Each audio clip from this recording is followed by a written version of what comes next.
有網民喺社交網站分享小紅書一則招聘廣告，由一間位於珠海嘅諮詢公司代為刊登，內容係某寺廟招聘文員，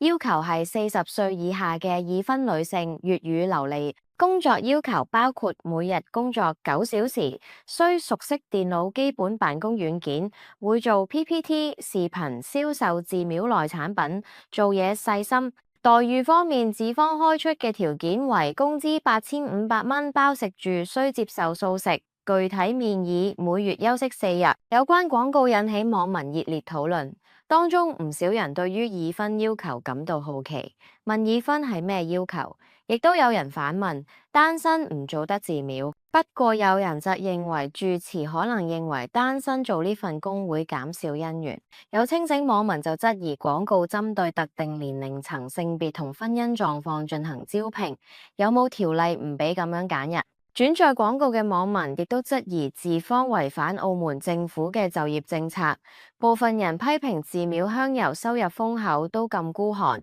如果唔包住宿，表示工作9小時先賺8500蚊，唔會考慮。不過亦有網民表示，本澳有寺廟好多職員都講普通話，好多年前就已經係外勞，收工踩單車過關，即使係神職人員都唔係本地人，對此不感出奇。